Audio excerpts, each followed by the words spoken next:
Hello दोस्तों, आज सुबह फिर अपने योग के स्थान पर हम आ गए हैं। आप देख सकते हैं कि कितनी धुंध हो रही है। बहुत अधिक सर्दी है, धुंध भी काफ़ी है। आज सड़क पर भी कुछ दिखाई नहीं दे रहा था, आगे पीछे का धुंध ही धुंध थी।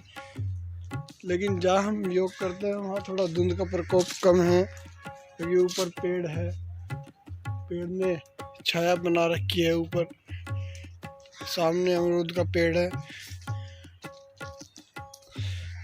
और बारिश की तरह धुंध बरस रही है।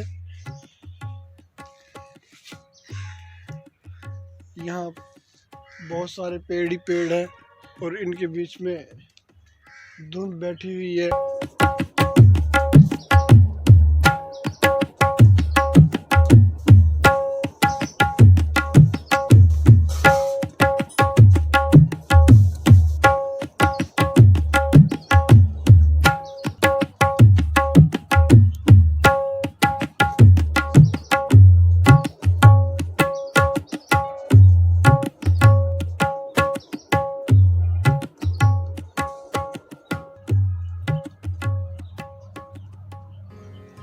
आज हम बात करेंगे कि इस कोहरे में किस प्रकार में अपने प्राणायाम आसन करने चाहिए। तो शुरुआत करते हैं ओम की ध्वनि से, क्योंकि सबसे शुरू में प्रार्थना बहुत ज़रूरी होती है। हम स्कूल में जाते हैं, कॉलेज में जाते हैं, कितना भी बड़ा कॉलेज क्यों ना हो, कितना भी छोटा स्कूल क्यों ना हो, सब में सबसे पहले प्रार्थना की जाती है। उस ईश्वर से प्रार्थना की जाती है कि हमें सद्बुद्धि दे, हमारी बुद्धि को तेज करो और हमें अपनी शरण में रखो, अपना आशीर्वाद हम पर सदा बनाए रखो। क्योंकि जिस कार्य को करने के लिए हम स्कूल में, कॉलेज में हम आए हैं, उस कार्य में हमें उन्नति प्राप्त हो। तो ठीक वैसे ही जब हम योगा करते हैं, प्राणायाम करते हैं, तो सबसे पहले हम ईश्वर से प्रार्थना ही करते हैं। उसका स्मरण करते हुए हम जो भी कार्य करते हैं, हम सबसे पहले प्रभु का स्मरण करते हैं। कुछ भी शुभ कार्य हो, कोई भी अच्छा कार्य हो तो उसमें करना भी चाहिए। तो हम सबसे पहले ओम की ध्वनि करेंगे। तो गहरी सांस ले,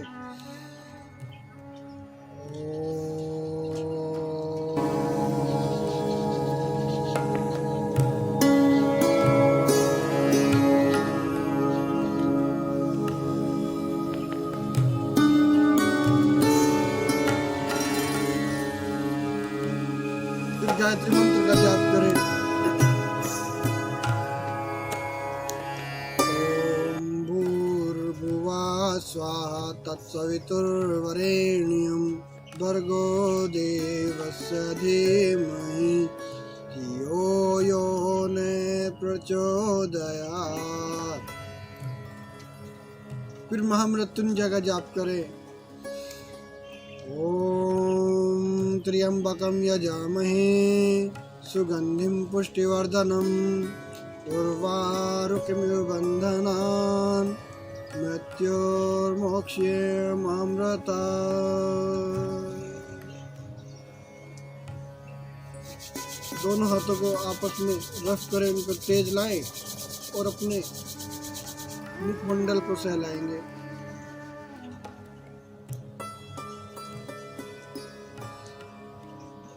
तुमने भगवान से अपने स्वास्थ्य की कामना की, दीर्घायु की काम, और हमारे शरीर के अंदर कोई भी रोग है उसे दूर करने के लिए भगवान से हमने प्रार्थना की, उसका स्मरण किया ओम की ध्वनि से। क्योंकि ऋग्वेद कहता है तस्य वाचा प्रणवा।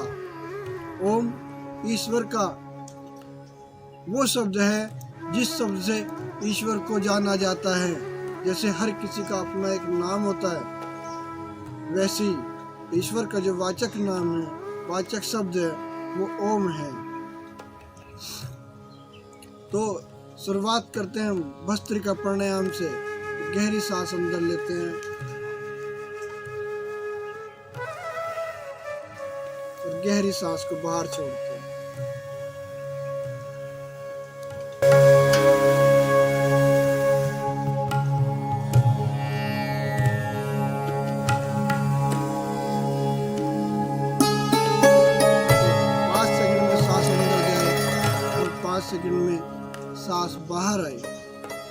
लेकिन सांस अंदर भरते हुए हमें एक ध्यान रखना है कि जैसे ही सांस हम अंदर बढ़ना शुरू करते हैं, अपने मन ही मन ओम का जाप करते हैं। सांस को बाहर छोड़ते हैं तब भी मन ही मन ओम का जाप ही करते हैं। हर सांस के साथ यदि हम उस प्रभु का स्मरण करेंगे, उस ओम का जाप करेंगे, तो हमारे शरीर के रोग स्वतः ही दूर भी हो जाएंगे और साथ साथ हमारी प्रार्थना उस ईश्वर को याद करने का हमें एक अवसर मिलेगा। अपने हर सांस के साथ कहते हैं कि भगवान को हर सांस के साथ याद रखना चाहिए, क्योंकि प्रत्येक सांस उसी के कारण चल रही है। इसीलिए हर सांस के साथ अपने प्रभु का स्मरण करना चाहिए हमें। तो जैसे ही हम ओम के साथ सांस को अंदर भरते हैं, तो एक ओम एक डिवाइन शब्द है, वो हमारी सांसों की क्रिया को बदल देता है। अंदर जाते ही ये विशेष रूप लेकर के हमारी सांस हमारे शरीर के अंदर प्रवेश करती है। और जब हम भस्त्रिका प्राणायाम करते हैं तो हमारे फेफड़ों के अंदर के जितने भी प्रकार के रोग हैं वो सब दूर होना शुरू हो जाते हैं। अस्थमा की प्रॉब्लम, दमा की प्रॉब्लम, फेफड़ों का सिकुड़ जाना, फेफड़ों पर दाग आ जाना, कफ का अधिक बनना, ये सब बीमारियां धीरे धीरे दूर होना शुरू हो जाती हैं केवल भस्त्रिका प्राणायाम करने से। साथ ही साथ हमारे मस्तिष्क के अंदर बारीक बारीक जो नसें होती हैं, जो बाल से भी बारीक होती है और बाल जितनी बारीक होती है, उनके अंदर इस सर्दी में कहीं ना कहीं किसी न किसी रूप में कोई ना कोई क्लोट जम जाता है, थक्का जम जाता है, नसें ब्लॉक होना शुरू हो जाती है, जिसके कारण किसी किसी के सिर में दर्द होना शुरू होता है, या उसकी याददाश्त कमजोर होना शुरू हो जाती है, स्मरण शक्ति क्षीण होने लगती है, या इसकी एक पहचान और है, उसे नींद कम आनी शुरू हो जाती है। वो रात को सो नहीं पाता है, हर समय टेंशन में रहता है, सोने की कोशिश करता है लेकिन नींद नहीं आती है।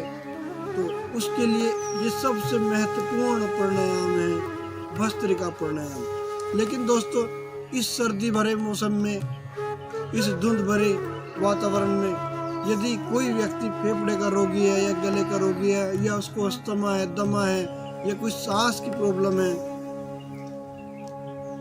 तो उसे इस धुंध के अंदर बैठ करके इस खुले में इस प्राणायाम को नहीं करना चाहिए, और उसे ज़्यादा तेजी से भी नहीं करना चाहिए। इस प्राणायाम को करने के लिए उस व्यक्ति को अपने कमरे के अंदर करना चाहिए। कमरे के गेट खुले हों, जैसा बाहर चौक का मौसम है, आंगन का मौसम है, ठीक वैसे ही मौसम हमारे कमरे के अंदर का हो, तब उसमें बैठ करके हम इस प्राणायाम को करें पूरी सर्दी, क्योंकि ऑक्सीजन लेना जितना जरूरी होता है उतना ही रोगी को ऐसे माहौल से बचना होता है। किसी को हार्ट की प्रॉब्लम है, फेफड़ा सिकुड़ा हुआ है, फेफड़े में दाग है, दमा अधिक है, अस्थमा है, तो ये इस मौसम में बैठ करके इस खुले वातावरण में हम सांस को अंदर भरते हैं तो वो इतनी ठंडी होती है कि हमारे फेफड़ों को क्षति पहुंचा सकती है। तो इसलिए हम करें इस प्राणायाम को अच्छे के लिए, लेकिन कुछ बुरा ना हो जाए, तो मौसम के हिसाब से, ऋतु के हिसाब से हम इस प्राणायाम को अपने कमरे के अंदर करें और इसका पूरा आनंद लें। लेकिन इसे करना कैसे है? ठीक ऐसे नहीं कि सांस से अंदर गई और बाहर छोड़ दी। जैसे ही हम सांस अंदर भरते हैं, ये सांस हमारे पेट के अंदर जाती है, पेट हल्का सा फूलता है और सांस पूरी फेफड़े में जाकर के रुक जाती है, फेफड़ा हमारा पूरा फूल जाता है। अपने फेफड़े को हम 100% फुला दें। जब हमारा फेफड़ा पूरा फूल जाएगा तो हमारे फेफड़े के अंदर जो जालियां होती है वो ऐसे चौड़ी हो जाएंगी,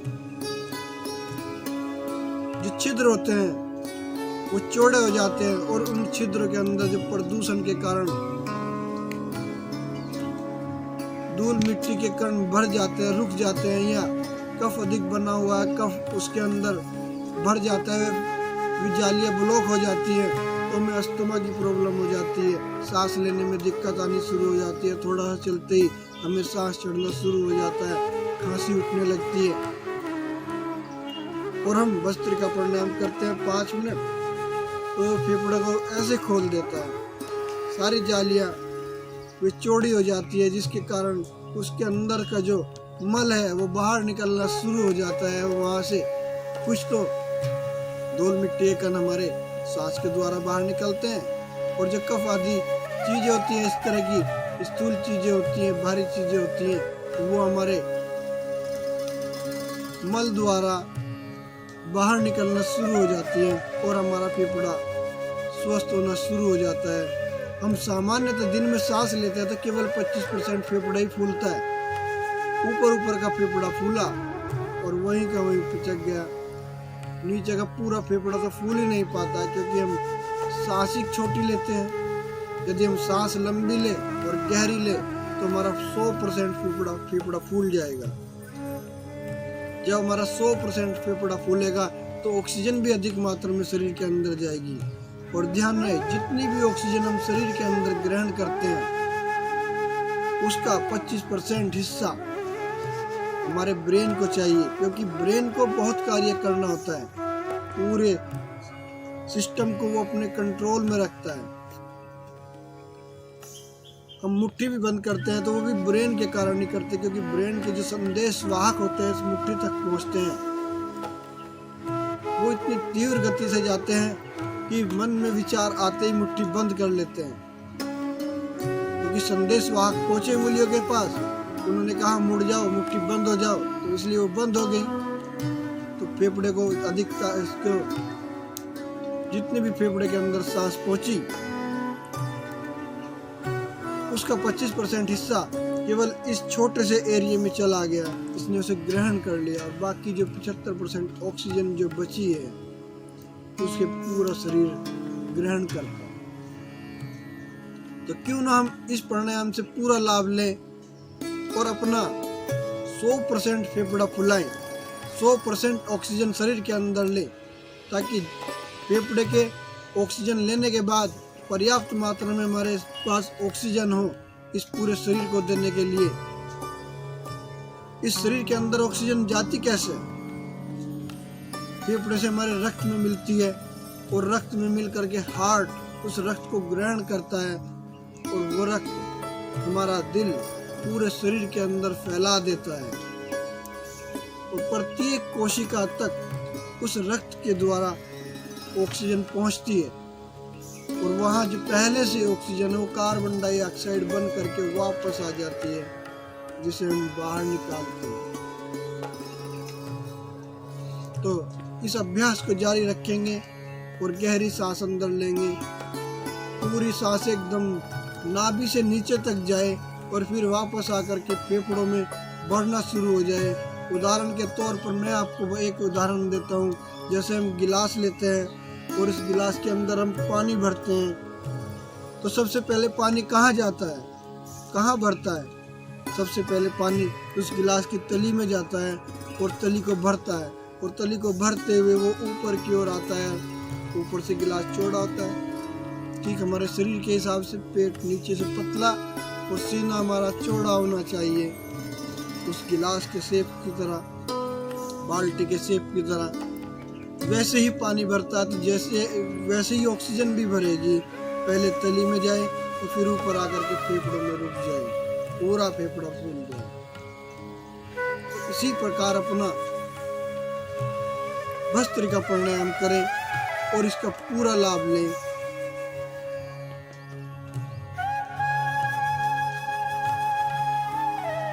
तो भस्त्रिका प्राणायाम करें।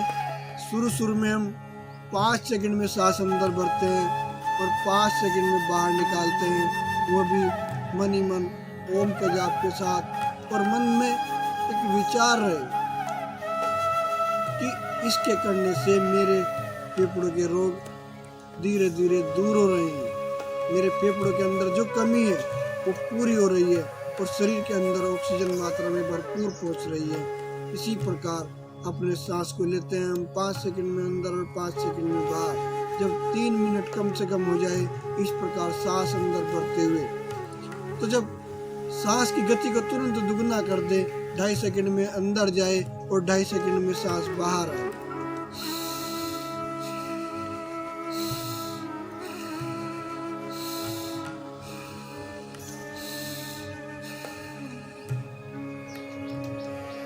एक मिनट तक 2.5 सेकंड में अंदर और 2.5 सेकंड में बाहर, फिर 1 सेकंड में अंदर और 1 सेकंड में बाहर छोड़ें।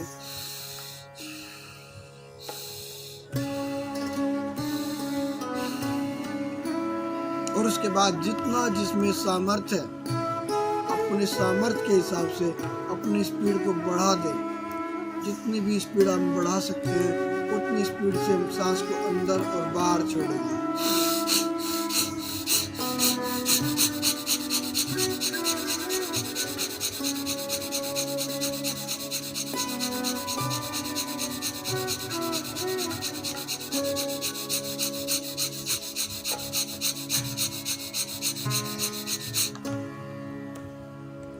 रिलैक्स हो जाएंगे। फिर दोनों हाथों पर ऐसे तेज लाएं और तेज ला करके अपने मुखमंडल को फिर से हिलाएंगे।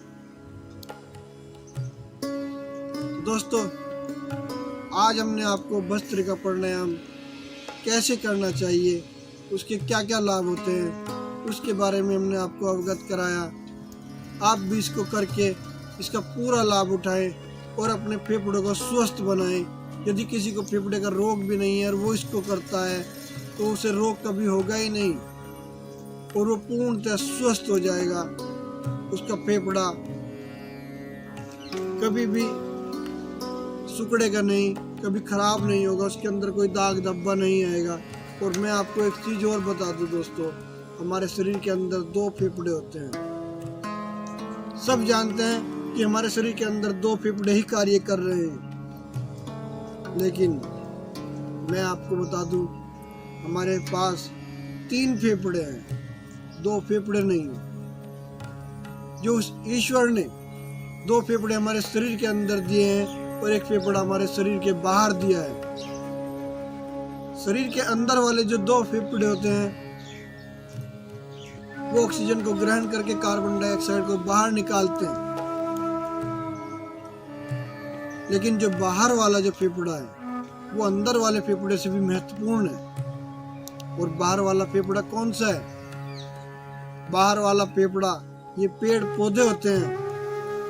ये पेड़ हमारे फेफड़े का कार्य करते हैं, क्योंकि जो कार्बन डाइऑक्साइड हम अपने शरीर से बाहर निकाल रहे हैं, उस कार्बन डाइऑक्साइड को ऑक्सीजन में परिवर्तित करके वापस हमारे अंदर पहुंचा रहा है।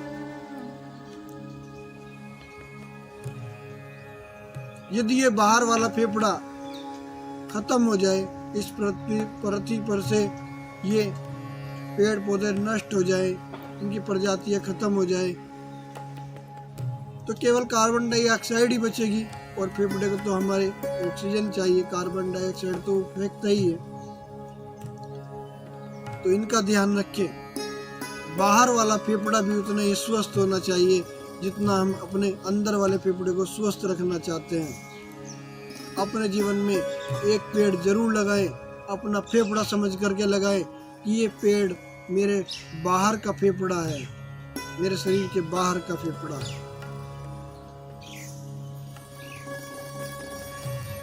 इन पेड़ों को कटने से रोकें और अधिक से अधिक हरियाली होनी चाहिए हमारी पृथ्वी पर, क्योंकि जितने भी बाहर पेड़ हैं वो हमारे फेफड़े का ही तो कार्य कर रहे हैं। वो हमें ऑक्सीजन दे रहे हैं, बदले में हमें कार्बन डाइऑक्साइड दे रहे हैं कि इसको फिल्टर करके हमें ऑक्सीजन बना करके वापस दे दो। इस चीज़ का पूरा ध्यान रखना चाहिए। तो इसी के साथ आज का जो प्राणायाम का अभ्यास था वो पूर्ण होता है। कल फिर नई वीडियो में मिलेंगे एक नए प्राणायाम के साथ। तो हमारी वीडियो को अधिक से अधिक शेयर करें, चैनल को सब्सक्राइब करें, लाइक करें दोस्तों।